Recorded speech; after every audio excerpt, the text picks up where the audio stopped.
Bismillahirrahmanirrahim. Assalamualaikum warahmatullahi wabarakatuh. Waalaikumsalam warahmatullahi wabarakatuh. Imam Syafi'i berkata, "Ta'allam falaisal mar'u yuladu aliman." Belajarlah karena setiap orang tidak terlahir dengan memiliki ilmu. Alhamdulillah, kembali lagi di podcast channel YouTube Pesantren Asyifa Muhammadiyah Bantul. Alhamdulillah, dan kali ini kita bertemu lagi dengan Ustadz Azhar. Assalamualaikum, Saudara Hanin. Waalaikumsalam, Ustadz Azhar. Apa kabar Ustadz? Alhamdulillah sehat. Alhamdulillah, semoga Ustadz Azhar selalu sehat dan bisa memberikan kita banyak ilmu di setiap pertemuan. Amin. Amin. Oke, di podcast kali ini kita akan melanjutkan materi sebelumnya tentang liberalisme, dan hari ini adalah titik poinnya karena sebelumnya kita masih kurang, yaitu masih sangat minim pengetahuan mengenai liberalisme, dan sekarang kita akan melanjutkan. Sebelumnya kita harus flashback di tahun 2005. MUI atau Majelis Ulama Indonesia itu menetapkan bahwasanya sekularisme, liberalisme, dan pluralisme itu diharamkan di Indonesia. Dan pasti ini berkaitan erat antara sekularisme, pluralisme, dan juga liberalisme. Kali ini yang akan kita bahas adalah pluralisme. Maka Ustadz Azhar di sini bisa memberikan kita ilmu nih, apa itu pluralisme, Pak? Ya. Jadi pada pertemuan yang sebelumnya sudah kita kaji tentang akar masalah dari pluralisme, liberalisme agama. Bahwa liberalisme agama itu adalah salah satu daripada gerakan yang digencarkan oleh orang-orang non-muslim dengan tujuan untuk mengaburkan akidah umat Islam. Nah, salah satu daripada kembangan dari liberalisme pemikiran itu adalah pluralisme agama. Nah, pluralisme agama itu pada intinya itu adalah menyamakan semua agama. Jadi semua agama dianggap benar. Jadi agama apapun yang dianut oleh umat manusia ini, maka bagi aliran pluralisme agama itu dianggap itu tidak bermasalah. Jadi semua agama dianggap benar, maka tidak ada masalah orang itu beragama Islam, beragama Nasrani, beragama Yahudi, bahkan mungkin orang agnostik yang tidak beragama pun itu dianggap tidak masalah, karena itu adalah sebagai hak asasi bagi mereka, bagi manusia. Nah, itu definisi dasar daripada pluralisme agama itu. Kan sudah definisi sudah dijelaskan nih. Kalau sejarahnya sendiri bagaimana muncul awalnya ada pluralisme, Pak? Jadi kalau kita kaji pluralisme agama itu sama dengan sejarah munculnya liberalisme agama Kemarin sudah kita kaji itu. Nah, pluralisme agama itu pertama kali dimunculkan itu juga di barat. Ketika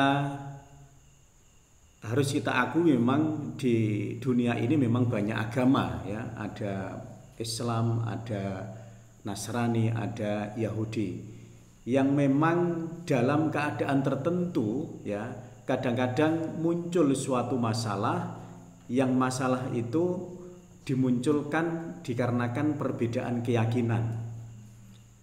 Nah, permasalahan-permasalahan yang kemudian diakibatkan karena perbedaan agama itu bagi orang-orang yang berpaham pluralisme itu dianggap bahwa masalah-masalah yang muncul karena agama itu diakibatkan karena ada klaim kebenaran di masing-masing agama itu. Maka bagi mereka, agar masalah yang bersumber pada agama itu tidak muncul lagi, maka kemudian dimunculkanlah paham pluralisme agama itu.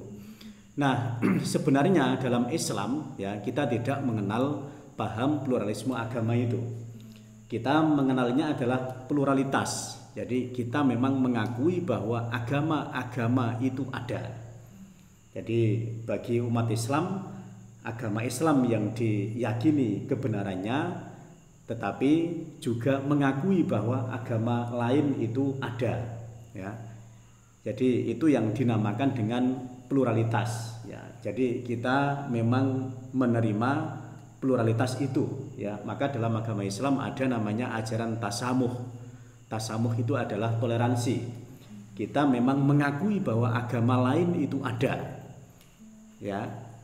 Kita hormati, ya, tetapi kita tidak mengakui kebenaran agama-agama yang lain itu. Tapi kita sudah cukup punya ajaran pluralitas itu, yaitu kita mengakui, ya, bahwa agama lain itu memang ada, tapi tidak kita akui kebenarannya. Jadi sebenarnya cukup di situ solusinya dengan adanya ajaran tasamuh itu. Tidak perlu kemudian kita mengakui semua agama benar. Jadi itu sejarah awalnya, dan tadi saya sampaikan bahwa dalam Islam kita tidak mengenal ajaran pluralisme agama itu, karena kita sudah punya solusi, yaitu tasamuh itu. Tasamuh, ya. Tadi kan Ustadz menyebutkan bahwasanya kita itu tidak perlu meyakini bahwa semua agama itu benar, Ustadz. Ya. Tapi kita ketika pembelajaran awal di SD atau di MI gitu kan, Ustadz disebutkan bahwasanya ada agama-agama samawi, Ustadz. Ya. Apakah ketika kita mempercayai adanya agama samawi, apakah itu masuk ke pluralisme atau tidak, Ustadz? Ya, masih ingat agama samawi itu apa saja, Ustadzah Hanin? Apa saja itu? Ada Nasrani, ya, Yahudi, kemudian Islam. Ya. Jadi dalam kajian perbandingan agama itu memang kita kenal adanya agama samawi. Jadi kalau kita landaskan kepada Al-Quran surat Al-Baqarah ayat 285, itu kan ada potongan ayat yang menyebutkan bahwa A'udzubillahi minasyaitonirrajim la nufarriqu baina ahadim mir rusulih. Ya, bahwa kita itu tidak boleh membeda-bedakan di antara utusan-utusan Allah. Dalam kajian akidah, ketika kita mengkaji rukun iman, itu salah satu yang harus kita imani adalah kita mengimani para malaikat, para rasul. Ya, jadi kita harus mengimani bahwa seluruh nabi dan rasul, mulai dari Nabi Adam alaihissalam, kemudian sampai setelahnya, ya, Adam, Idris, Nuh, Hud, Soleh, sampai terakhir Musa, Isa, Muhammad, itu kita yakini seluruhnya adalah utusan Allah Subhanahu wa Ta'ala. Artinya sejatinya seluruh nabi dan rasul, mulai dari Nabi Adam sampai Nabi Muhammad, itu mengemban amanah yang sama, yaitu hanya untuk menyembah kepada Allah Subhanahu wa Ta'ala, walaupun syariatnya itu memang berbeda di antara masing-masing rasul itu. Nah, kalau kita potong saja misalnya 3 nabi yang terakhir yang kemudian tadi disebut dengan agama samawi yang sampai sekarang masih ada, yaitu mulai dari Nabi Musa alaihissalam, kemudian Nabi Isa, dan Nabi Muhammad sallallahu alaihi wasallam. Nabi Musa alaihissalam itu juga utusan Allah Subhanahu wa Ta'ala. Beliau seorang nabi dan rasul yang diwahyukan kepadanya kitab Taurat. Nah, ya toh, Taurat. Nah, Taurat itu sebenarnya adalah juga wahyunya Allah. Ya, benar di masanya. Ya, dan itu sebagai tuntunan, ya, di masa umat Nabi Musa alaihissalam itu. Ya. Nah, kemudian kalau kita kaji dalam sejarah itu ternyata Taurat, ya, itu kan kemudian mengalami penambahan dan pengurangan dari umatnya, sehingga Taurat dalam sejarah bisa kita kaji bahwa Taurat sudah tidak murni lagi. Ya. Nah, kemudian untuk meluruskan itu diturunkanlah nabi setelahnya, itu Nabi Isa alaihissalam. Nabi Isa itu juga nabi sebagaimana Nabi Musa tadi. Kemudian diturunkanlah kepada Nabi Isa itu kitab Injil. Nah, Injil itu sebenarnya juga wahyu daripada Allah Subhanahu wa Ta'ala yang diturunkan untuk meluruskan ajaran Taurat yang sudah ditambah dan dikurangi oleh umat Nabi Musa tadi. Nah, ternyata dalam sejarahnya Injil itu nasibnya juga sama dengan Taurat, ditambah dan dikurangi, ya, diubah oleh pemeluknya. Maka kemudian sampai dengan saat ini misalnya, ya, yang paling nyata kita bisa lihat itu adalah pembelokan ketuhanan. Nabi Isa itu ya sama dengan Nabi Musa. yang dituju juga adalah menyembah kepada Allah, tapi malah yang disembah sekarang adalah Yesus, malah Isa sendiri disembah. Nah, ini kan pembelokan. Nah ternyata tadi nasib Injil ya itu sama seperti Taurat tadi. Maka diturunkanlah Nabi terakhir, Nabi Muhammad Shallallahu Alaihi Wasallam, yang diwahyukan kepadanya Al-Quran. Nah, Al-Quran itu untuk ya meluruskan Injil yang sudah ditambah dan dikurangi oleh pemeluknya tadi. Nah maka sebenarnya ya 3 kitab suci yang sampai sekarang ada itu sebenarnya adalah firman Allah, yang kalau tidak dibelokkan itu sebenarnya adalah tujuannya sama-sama untuk menyembah kepada Allah, walaupun syariatnya mungkin bentuknya itu berbeda. Nah kemudian di dalam kajian agama-agama itu juga kita kenal adanya konsep nasikh dan mansukh. Masih ingat ya Mbak Anin ya, nasikh dan mansukh. Jadi ketika ada agama baru datang, maka agama lama termansukh, yaitu dihapus. Nah, maka sejatinya begini, kalau kita menerapkan konsep nasikh dan mansukh dalam agama itu, ketika Nabi Isa alaihissalam ya itu sudah diutus kemudian diwahyukan kepadanya Injil, maka sebenarnya misalnya kok ada umatnya Nabi Musa alaihissalam yang masih hidup di zaman Nabi Isa, maka dia harus meninggalkan ajaran Nabi Musa itu dan dia harus ikut ajaran Nabi Isa. Nah karena Nabi Isa itu nabi yang baru diutus tadi.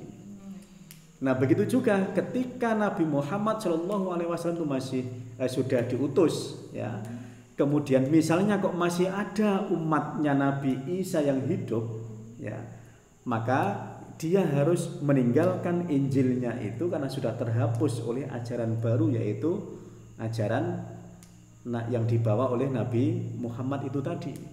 Nah itu konsep nasikh dan mansukh. Nah, artinya apa?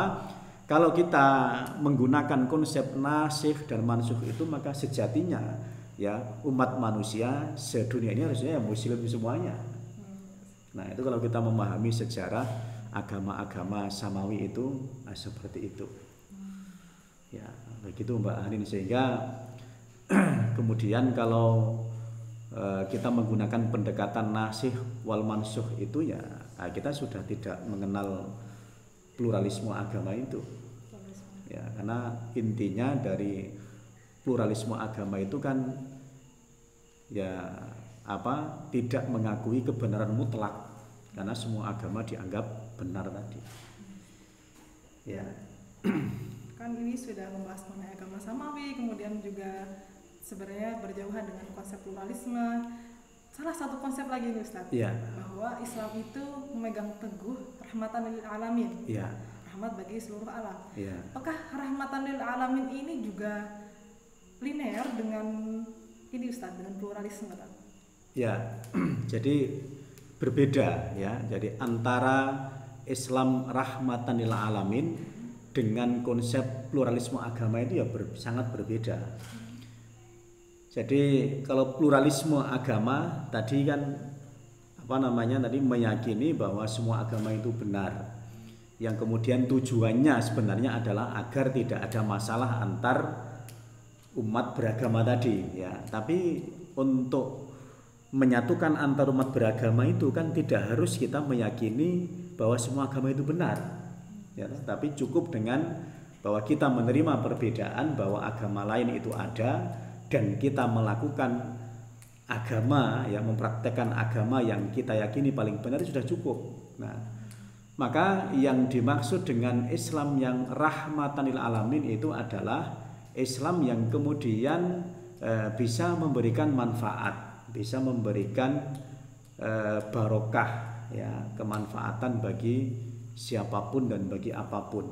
Maka begini, yang dimaksud dengan Islam rahmatan alamin itu adalah bagaimana kita memunculkan wajah berislam yang nir kekerasan ya, jadi menjauhi kekerasan. Kemudian bagaimana kita beragama itu bisa beragama yang berkemajuan ya, kemudian bagaimana kita memunculkan cara beragama itu yang tidak saklek tekstual, tetapi kita sesuaikan dengan perkembangan zaman. Kalau memang itu adalah ranahnya ranah muamalah ya, yang memang boleh berbeda atau ya tidak harus sama dengan zaman Nabi dahulu. Nah, itu yang disebut dengan Islam yang rahmatan lil alamin itu. Sehingga misal ya, cara beragama yang dipraktekkan oleh Muhammadiyah misalnya ya. Muhammadiyah itu kan juga termasuk daripada gerakan Islam yang disebut dengan gerakan Islam yang moderat ya. Kemudian juga disebut dengan gerakan Islam yang berwajah rahmatan lil alamin itu. Nah, saya kira contoh ya dari apa yang sudah diberikan oleh Muhammadiyah kepada bangsa ini atau kepada siapapun itu. Nah, jadi mulai dari adanya lembaga pendidikan yang kemudian bisa mencerdaskan bangsa, adanya lembaga sosial yang kemudian bisa menghidupi sekian banyak fakir miskin, duafa, yatim piatu, kemudian adanya lembaga kesehatan yang kemudian bisa menjadi tempat untuk berobat dan sebagainya. Nah, berislam yang rahman alam ini seperti itu. Ya, jadi ya contohnya mudah saja kita lihat bagaimana misalnya Muhammadiyah di dalam memberikan solusi-solusi bagi kehidupan umat manusia itu. Yang itu tidak hanya diberikan kepada umat Islam. Coba sekarang misalnya di kampus-kampus Muhammadiyah itu, apakah hanya orang Muslim yang bisa sekolah di sana? Nah, tidak, orang non Muslim juga bisa kuliah di sana. Di rumah sakit PKU Muhammadiyah misalnya, apakah hanya orang Muslim yang berubah di situ? Nah, tidak, ya toh, orang non Muslim juga bisa berubah di situ. Nah, itu salah satu contoh konkret ya Islam rahmatan lil alamin. Ya. Karena waktu sudah berlalu dan ternyata sudah sampai akhirnya Ustadz. Oh ya. Jadi ya untuk hari ini kita cukupkan di hari ini. Insya Allah akan ada materi selanjutnya berkelanjutan Insya Allah, karena kita baru membahas pluralisme dan liberalisme Ustadz. Ya. Masih ada hutang sekularisme Ustadz. Ya. Ya. Dan juga salah satu yang menarik tadi adalah pembahasan mengenai agama samawi yang berkaitan erat dengan salah satu sumber hukum Islam mukhtalaf, yakni syara'ul man qablana, syariat sebelumnya. Sepertinya ini bagus untuk dilanjutkan. Ya, nanti bisa kita kaji di pertemuan selanjutnya. Ya, terima kasih atas partisipasinya, and thanks and have a nice day. Wassalamualaikum warahmatullahi wabarakatuh. Waalaikumsalam warahmatullahi wabarakatuh.